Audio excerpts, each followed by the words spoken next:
Шырылдаған үн бебеу қағып толастамады.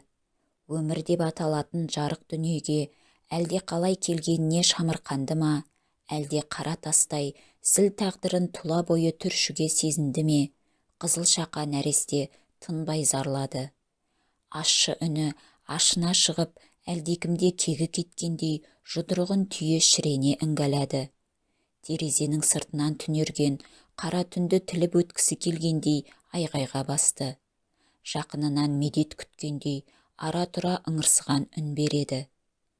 Анасы сәбиіне көз қырында салмады. Өзін босандырып алған дәрігер Жұпаргүлге айтқаны оны састырып тастады. Мына азан-қазан дауыстан миым айналып барады, алып кетші оны. Қазір ана мен бала ажыратылмайды, бір палатада болады. Жұпаргүл жас келіншектің перзентханадағы жаңа тәртіптен мүлде бейхабарлығына таң қалды. Ғаламтор дамыған қазіргідей заманда титтей бір жаңалықты жасырып ұстау мүмкін емес қой. Оның үстіне жас аналар өздерін қызықтыратын перзентханадағы барлық жайттарға құлағы түрулі келетін еді. Ал жедел жәрдеммен жеткізілген мына келіншек бір түрлі тосын. Құртақандай сәбиін иіскеп, бауырына басудың орнына алып кет деп долданады. Ажыратпайды деймісің? Ажыратқанда қандай? Жұпаргүл сандырақ халде жатса да, қасіретінен үздік создық сыр берген келіншектің қасынан кете алар емес. Бірақ бұлайша тағат тауып әңгімелесуге мұрша қайдан болсын. Жұпаргүл өзге де міндеттерін атқаруға шығып кетті. Әйтсе де жас ананың өксігіні құлағынан кетпеді. Күздің қара суығы күшіне енген ызғарлы түн орталанғанда барып, Жұпаргүл келіншектің палатасына қайта келді. Кіре сала байқағаны, ол баласын мүлде қозғамаған. Өмірінің алғашқы сәтінен бастап, батпан қасіретті еншілеп алған бейбақ шақалақ қарны ашып ыңылдай берді. Келіншекте қимыл жоқ. Құдды бір тас мүсінді жығып, төсекке сұлата салғандай. Ояусың ба? Су берейін, шөліңді бас. Су емес, у берші, құтылайын мына азап дүниеден. Келіншектің бұл түрліктен бас кеше сөйлеген сөздері дәрігерге тым қатты естілді. Мен тірі жанға тек жәрдемдесумен келемін. Күйеуім екеуміз де дәрігеріміз. Қандай жақсы күйеуің бар. Балаң да бақытты болар. Ал мен, келіншек қыстығып, бүкіл денесі қалш-қалш етіп жылай бастады. Ана болсам, баламды бақытты етер едім-ау, әттең. Жұпаргүл көкірегін кере күрсінді. Құдай-ау, сендей жас қызға сонша запыран құстырған қандай қатыгез ол. Туғандарыңа хабарласайын, келсін, жаныңда болсын. Анам өмірден озған. Әкем екінші рет үйленді, содан бері салқын тартып кетті. Әрі менің мына жағдайымды естіп, тіпті жек көріп кеткендей. Туған әкесі баласынан безіне ме?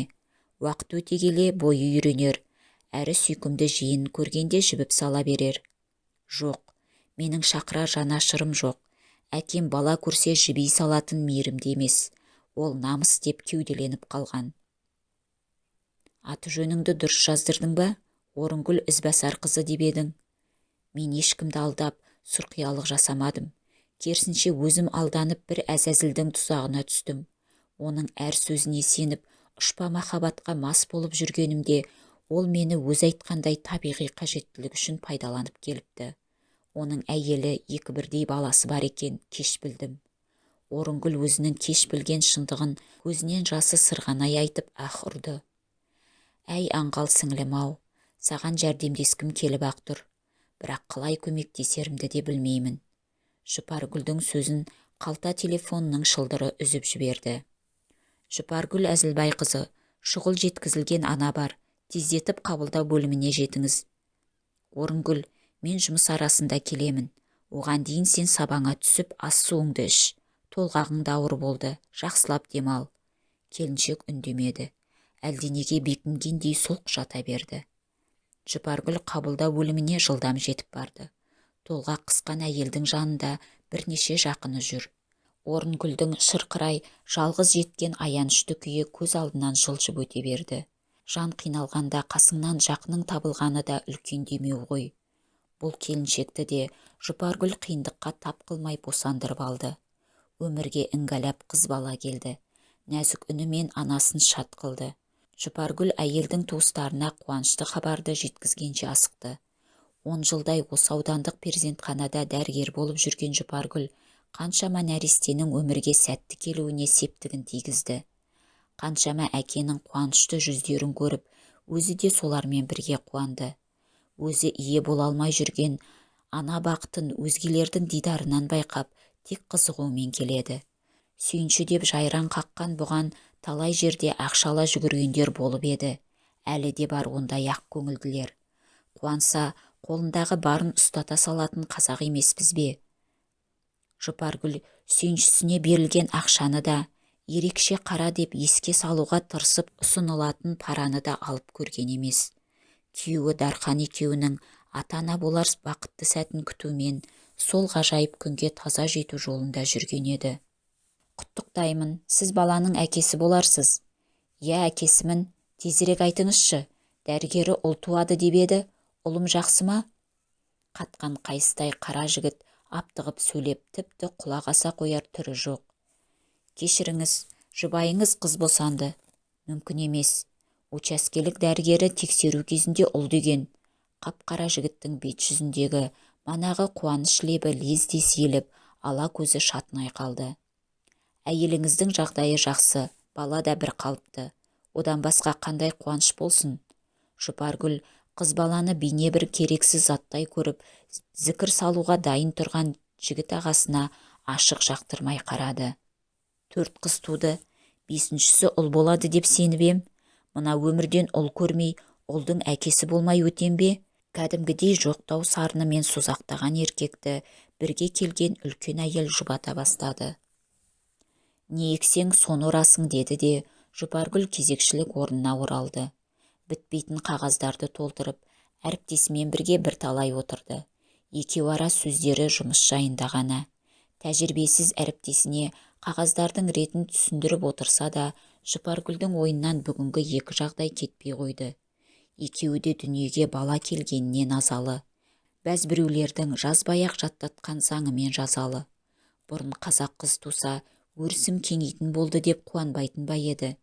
Ал қазіргілердің қайсыбірі әйеліне қыз тапсаң ажырасамын деп қоқиланады. Ал әкесіз туған сәби. Дегенмен жетімін жылатпаған қазақпыз дегенде кереметпіз, бірақ сол жетімдерді тастандатандыруға, тағдыр тезіне салуға шімірікпейміз. Сонда бұрынғы қазақтан қазіргі қазақтың кем түскен-ау. Әй қойшы, мынадай ауыр ойлармен отырып уақыт өтпес. Одан да палаталарды бір көріп қайтсын. Жұпаргүл орыннан ақырын көтеріліп, коридорды бойлап келе жатты. Кенет өзі де байқамастан Орынгүлдің палатасының есігіне келіп тұрғанын бірақ көрді. Бұл не? Жас қызға жаны ашқаны ма? Жоқ әлде жетімін жылатпайтын қазақтың қайырымдылығы ма? Өз ойына өзі малтыққан Жұпаргүл палатаға кірді. Бәрі тыныштықта ұйықтап жатыр. Сәбилер алаңсыз пысылдаған кезде Жұпаргүл демін ішіне алатын. Ол үшін тым қасиетті тыныштық осы бір бейкүнә нәрестелердің ұйқыдағы шағы болатын. Дәрігер, жақындаңызшы. Орынгүл басын жұлып алып тұншыға сыбырлады.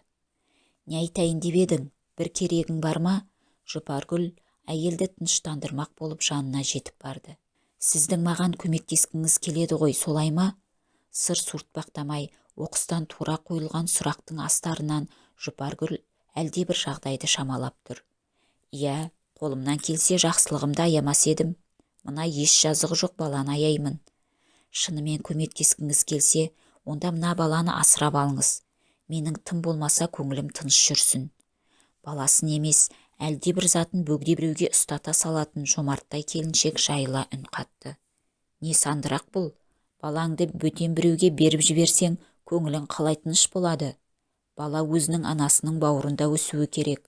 9 ай бойы құрсағыңда көтергенде, оған бір ретте еміренбедің бе? Осыншама жауыз болармысың? Дәрігер тосын ұсыныстан есінен танардай болып түрегелуге ыңғайланды. Менде қалса аштан өледі. Жұмысым жоқ. Әкем жүктілігімді білгенде ат құйрығын кескен. Баланың әкесіне хабарлас. Шекесі торсықтай, дені сау ұлын көрсе мүмкін мейірімі оянар. Жұпаркүл баланың тағдыры тігілген саудадан қалайда қашқысы келді. Жоқ, ол барып тұрған тас жүрек. Жүктілігімді білгенде, енді қайтейін, әкеңнің үйіне барып ту деген. Одан енді үміттенбеймін.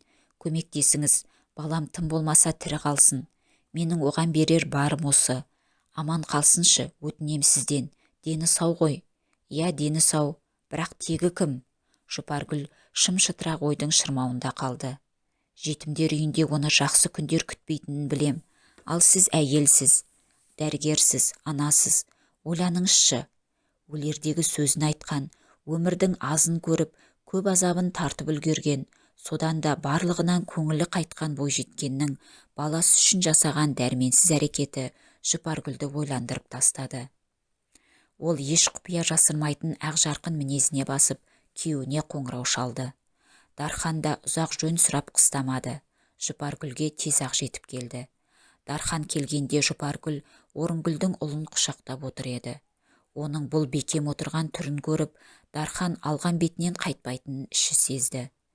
Құпияны бүркемелеуге шебер түн баласында Жұпаргүл ұлын кеудесіне басып құшырлана иіскеді. Осы істі қанша жылдан бері күтіп, зарғып келген әйел екі иіні солқылдап үнсіз жылап отырды. Дархан, мен саған қайтсең де баланы қабылда демеймін. Бірақ мен осы баланың анасы болуға шешім қабылдадым. Алла алдында мен бүгін ана болдым. Әйелінің нық сөзінен ешқашан айнымайтынын білетін Дархан келісті. Әрі сәби сүюге шөліркеп жүрген мезеті 40-тың 40-асы еді. Өз анасы тумайтын келіннен құтыл дегенде жүрегінің қалғауымен қосылған жарын қиып кете алмаған болатын. Бүгін сайқымазақ тағдыры тағы да алдына таңдау тастапты. Не бала асырап алу, не болмаса Жұпаргүлден ажырасып, жаңа бақыт іздеу. Бірақ осы жаңа бақыт іздеу ұғымы Дархан үшін миға қонымсыз көрінетін. Ол өз бақытын тек сүйікті әйелінен ғана көретін. Жұпарым, ажырасу туралы сөз қозғама деп өтініп едім ғой. Бұл баланы Алла бізге сый етіп тұрған болар. Қабыл алайық, қалғанын заң жолымен реттейміз ғой. Дархан қыздай қосылған қосағына төніп келіп, оның жасты көзін сүртті. Осы сәт Дарханның көз жанары да жасқа толып тұр еді. Ай сәулесінен ада, түпсіз шыңыраудай тас қараңғы түн, бұл үшеу ара құпияны жуып шайғысы келгендей нөсерлете жөнелді. Толассыз төгілген нөсер адамдардың күнәсінің айғағынан із қалдырғысы келмегендей өршелене құйды. Ертеңгі атар таң олардың тап-таза періште күйлерін қайтарып бере қояр ма? Мұның бәрінен бейхабар нәресте әлде нұрлы, әлде ойлы қырлы өмірін бастап кетті. Анаңның батасын алмастан, тіпті ақылдаспай-ақ бала асырап алдым деймісің? Сен өзіңнің қандай сорға тап келгеніңді тіпті салмақтай да алмайсың. Сені ана бедеу қатын құртты, өміріңді күл талқан етті. Сен енді тек құрдымға кете бересің. Құдай-ау, енді қайттым, ұлым көз алдымда тозаққа кетіп барады. О Аллам, жар бола көр өзің өресіз ұлыма. Шешесінің байбаламын Дархан үзіп жіберді. Апа, сіз қуанар деп үміттеніп едім, оның бекер екен. Тым құрыса қуанған рай танытсаң қайтер еді. Ойбай-ау, мен аза тұтып отырсам, қалай көлгірсіп қуанамын. Ана Жұпаргүлің сені тозақтың түбіне тастайды. Қайдағы бір тексізді бауырыңа басқан екенсің. Одан не қайыр күтесің, а? Апа, жетер енді. Мен сізден бала сұрауға рұқсат сұрай келмедім. Жай хабардар еткім келген. Оның да артық болғанын көріп тұрмын. Мен кеттім. Қайда кетесің? Қара шаңырақтың иесі сен емес пе едің? Жұпаргүліңнің қабағы біржолата ашылсын деп мені қызымның қолына қараттың. Мұнда жағдайым жақсау, бірақ өзімді өз үйімдегідей сезіне алмаймын. Жалғыз сыраймын құлыным, өз ошағымды аңсаймын. Ал сенің бала сырап алғаның жақсылық емес, жақсылық емес. Ана шіркін азынап қоймады.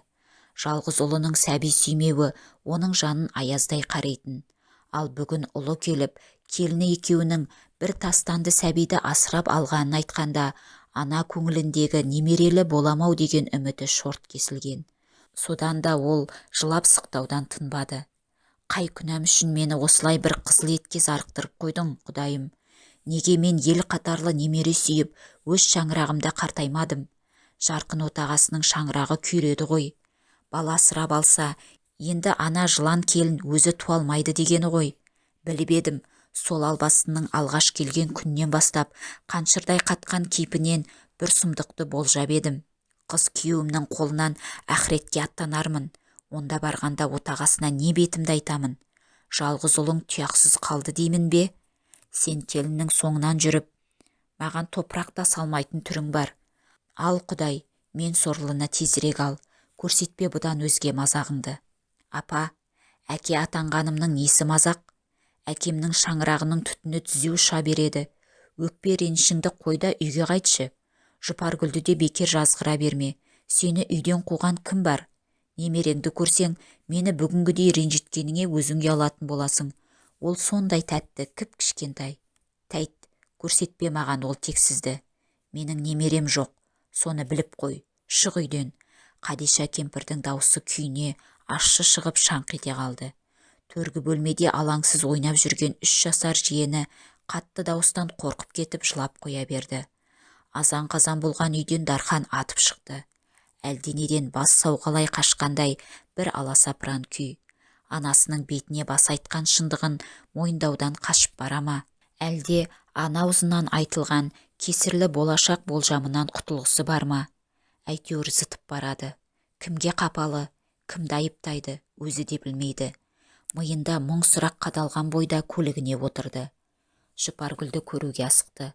Жаны қысылса да, жадырай қуанса да бүкпесіз бөлісер, шын кеңесер өмірлік жарымен жүздесуге сабыры қашты.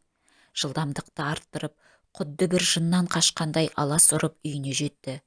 Машинадан түсе сала, сүрініп барып, бойын қайта тіктеп алды. Талмау көкке көз тастады. Нұрын төккен күзгі күн оған қара дақты болып көрінді. Киелі күннің өзінде дақ шалған ба? Оны да әлдекімдер ғайбаттап, көзіне шұқып көңіліне сызат салған ба? Дархан көзін уқалай үйіне кірді. Жұпаргүл, жинал, мына жақтан кетеміз. Баяғыда солай жасауым керек еді. Әлі де кеш емес, кетеміз. Түтіккен күйеуін көріп Жұпаргүл байсалды мінезімен оны соңына дейін тыңдады. Апаммен ренжісіп қалдың ба? Шілдеханаға келмеймін деді ме?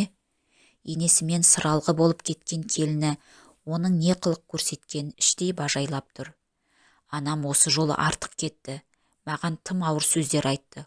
Ұлымды тек сізге, өзімді тозаққа шым батып бара жатқан шарасыз байқұсқа теңеді. Бұдан арыға төзе алмаймын. Кетеміз бұл жақтан. Дархан, сабыр ет. Өз анаңнан безініп оңбассың. Оның уайымын да түсінем. Өзінің туған немересі болмаған соң, оңайлықпен оң қабағын бере қоймасы да анық. Сол мінезін біле тұрып, сонша шу көтергенің не? Бұл жолғы қылғына да шыдайсың. Жұпаргүлдің қоңыр даусы Дарханды ашу құйнынан арашалап алды. Апамның ашу ызасы басылғанша біз де бара бермей байыстау отыра тұрайық. Сосын Арланды көтеріп барғанда батасын берер. Арлан әжесінің көз алдында ер жететін болады. Дархан, сол жақсы күнге сенейікші. Енесінің сөзін сөйлеп, оған шаң жуытпай ақтап алған әйелінің парасатына сүйсінген Дархан көңілі жайланып шайға отырды. Шай ішпестен бұрын тәтті ұйықтап жатқан ұлының маңдайынан иіскеді.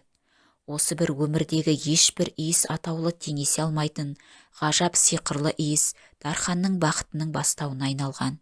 Ұлын сүйіп, құшағына алса болғаны, бұл дүние бұрынғыдан да бетер жарқырап кетеді. Достың табасы да, дұшпанның әжуасы да елеусіз қалады. Қарбалас жұмыс қамынан да, сұғанақ сөздің суығынан да жаны тек осы жерде тыныштық табатын. Жұпарым, бала күтіміне байланысты демалысқа шыққаның өзіңе жаққан ба қалай? Өңің шырайланып кетіпті.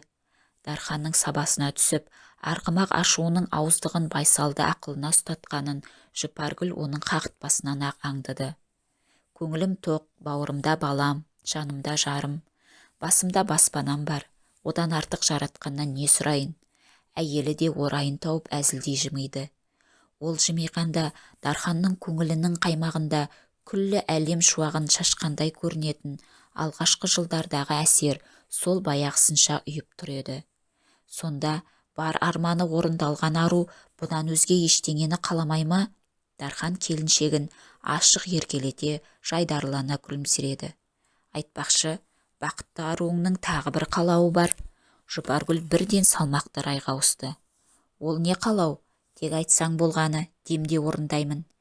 Еркелеген жарын одан бетер бақытқа бөлеуге даяр Дархан оның тілегін қазір-ақ оң шешіммен қауыштырардай құлшынып отыр. Бірақ әйелі қалжыңнан шын әңгімеге ауысты. Апамнан кешірім сұрап, үйге оралуын қамдайық. Осы үйдің сәні де мәні де апам ғой. Мендегі көңіл апамның батасын алмай жайланбайтын сыңайлы. Құп көремін. Онда араға бірер күн салып, апамның көңілі жай бір сәтінде салып ұрып жетіп барайық. Дархан үйінен көңілді раймен шыға берді. Жол бойы өзінің өмірлік жар таңдауда жаңылмағанына шүкіршілік етумен болды. Анасы мен бұның арасындағы жайсыздықты жуып жіберуге дайын тұрған ақ ниетті келіншегін жанындай жақсы көретіні де осы қасиеттерінен ғой. Өзге түсіне алмаса да, Жұпаргүлдің мұны түсінбей адастырған кезі жоқ. Жұмысына келіп жайғаса бергені сол еді, қасына орынбасары Асан келе қалды. Әйел дауысты Асан өзін бастығының көзімен құлағы санайтын.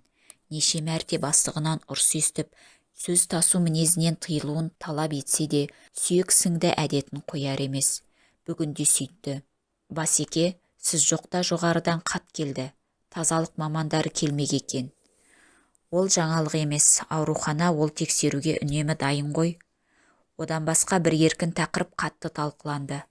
Асан мұрнының астынан міңгірлеп, еркін тақырыбын көсіліп айтуға ынтығып тұрса да, Дарханнан жасқанып тамағын кенеді. Еркін тақырыптың жел сөз екенін білетін Дархан күлді де қойды. 10 жылдан бері оны артық сөзден аулақ жүруге оңдаса да, Асан сөздің қамын жайлаудан жаңылмай-ақ келеді. Ауруханада бәрі сіздің асырап алған балаңыз туралы айтып жүр. Біреулер оны сіздің жас тоқалыңыз бар, содан туған деседі. Ал енді біреулері жас қызды қорқытып, амалсыз баласын тастап кетуге көндірді дейді. Елден естіп, көңіліңіз бұзылмасын деп алдын ала ескерткенім ғой. Жүрегіңізге жақын алмаңыз Басеке. Өсек қой ол. Асан сөзін аяқтай алмады. Бас дәрігердің жүзі ашудан күңірентіп бара жатты. Жап аузыңды. Қайдағы тоқал, қайдағы қызды қорқыту?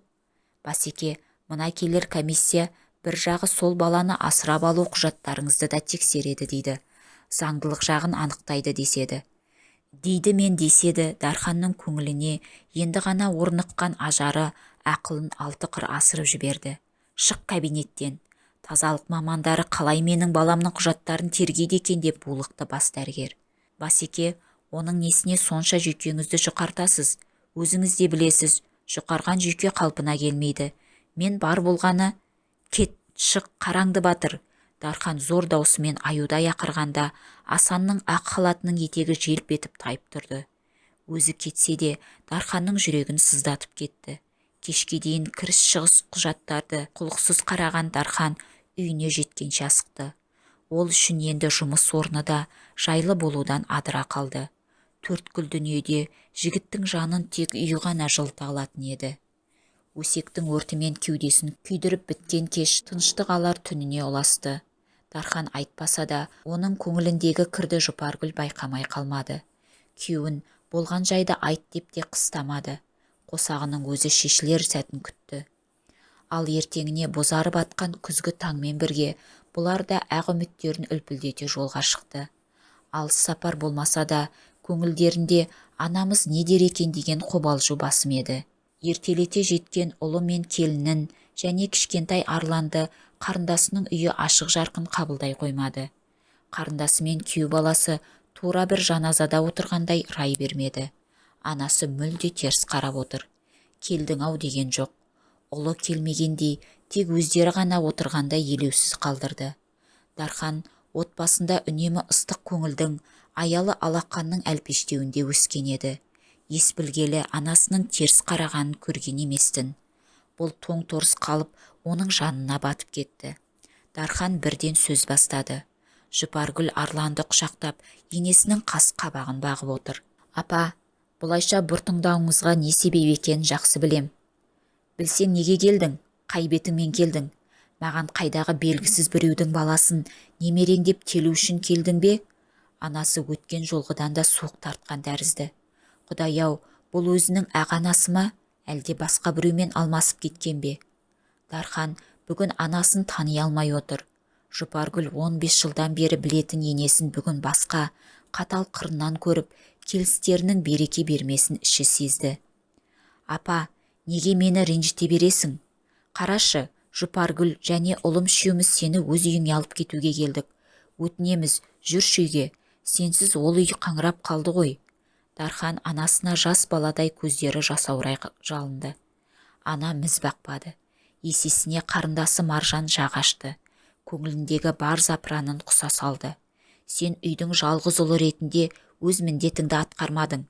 Анама немере сүйгізбей, қубасын қақшитып әбден жалғызсыраттыңдар. Енді ол байғұс менің аядай үйімді паналамай қайтсын. Ал сен әкемнен қалған кең сарай мен мал-мүлікті қайдағы біреудің баласына шашып жүрсің. Дархан қарындасының өзіне деген осыншама жек көрушілікпен айтқан сөздерінен жүрегі тасқа айналып бара жатқандай теңселіп кетті. Анасының ашуын тарқатудың орнына бауырындағы қара жыландай болып басын қақшита көтеріп өсектің өртін тұтатып отырған осы екен ғой.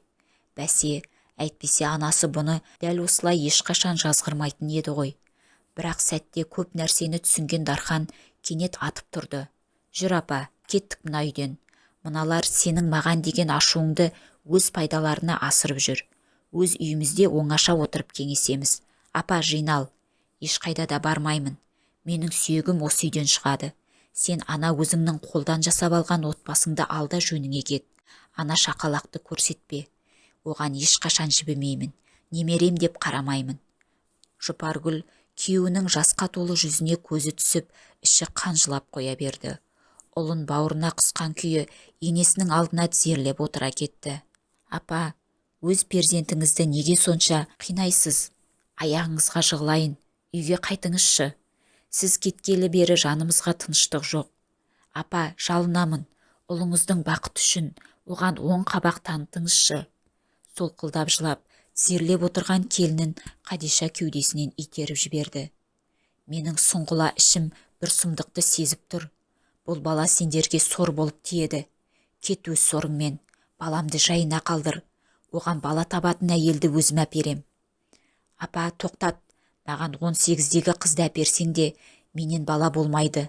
Белсіздік аурумен ауыратын мына менмін. Қанша емделсем де нәтиже жоқ. Жұпаргүлдің не кінәсі бар? Қорлама оны бұлай. Түргел жұпарым, кеттік, көшеміз. Маржан, ана сарайдай үйді саған тастаймын. Көзің бір тояттасын дүние мүлікке. Дархан әйелін қолынан жұлқып тұрғызып алды. Жұпаргүл егіліп жылап, бауырын жазалар емес. 10 жылдан бері жасырып келген, тек екеуі ғана білетін құпияны күйеуінің табан астында жария кеткенін, құптамағанын бас шайқауымен ғана білдірді. Ал анасы назаланып қояр емес. Өтірік, мына қатын өз кінәсін жасыру үшін сенің аузыңа осылай сөз салып тұрма? Бұл шүйкебастан не таптың соншама? Соның құлы болып жүрсің. Кетсең кет, өз сорыңды арқалай кет.